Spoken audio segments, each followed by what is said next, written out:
Now your first look at the latest Fox News poll on the presidential race. Donald Trump continues to hold a comfortable double-digit lead over Ted Cruz and the rest of the Republican field. This occurs as some establishment Republicans seem to be reconsidering their initial suspicions of Trump, while a group of conservative thinkers is slamming the billionaire. Senior political correspondent Mike Emanuel has all of that for us tonight. Good evening, Mike. Well, Brett, good evening. The Republican race, according to the latest Fox poll, reveals two tiers on the Republican side. Donald Trump leads with 34%, Ted Cruz is second with 20%, and then Marco Rubio at 11%, Dr. Ben Carson at 8%. Everyone else is at 4% or less. And our pollsters say one of the most notable things is that none of the lower tier candidates has been able to get any oxygen. The Fox poll also asked GOP primary voters if there's any candidate they could just not support against the Democrat in November. 15% say they would refuse to vote for Trump. 10% mentioned Jeb Bush. At this critical stage, tension is building. 10 days out from the Iowa caucuses, and it's feeling like a two-man race on the Republican side with Donald Trump versus Ted Cruz.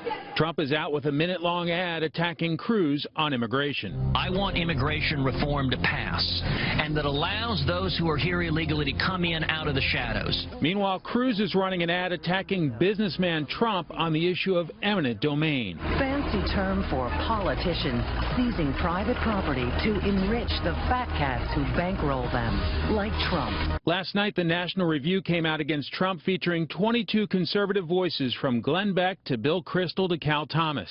In an editorial in the conservative publication, they wrote, quote, Donald Trump is a menace to American conservatism who would take the work of generations and trample it underfoot. Trump quickly punched back on Twitter.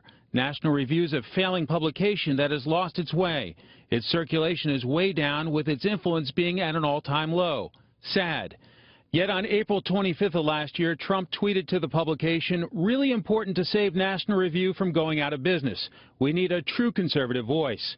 Today, former Florida Governor Jeb Bush defended National Review. Donald Trump needs to defend why he was supportive of Hillary Clinton and Bill Clinton, why he gave money to the foundation, why he gave money to her campaign, why he thought that Hillary Clinton would be a great negotiator as it relates to Iran. While not that long ago he was anti-Second Amendment. Then Trump retweeted an apparent white supremacist criticism of Bush, featuring this photo saying, "Poor Jeb, I could have sworn I saw him outside Trump Tower the other day."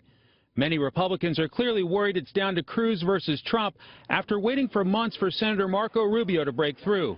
In New Hampshire, Rubio took this swipe at Cruz. I think people are learning a lot about Ted Cruz right now, and the fact that, he portrays himself as a consistent conservative, but the fact is he's been very calculating on some of those positions, and, Donald is now pointing that out, and the press and others are starting to point that out, so I feel very optimistic. With the entire East Coast bracing for snowmageddon, it's also having an impact on the campaign trail. New Jersey Governor Chris Christie announced this afternoon he had to leave New Hampshire with a blizzard heading for the Garden State. Brett? Okay, Mike, thank you.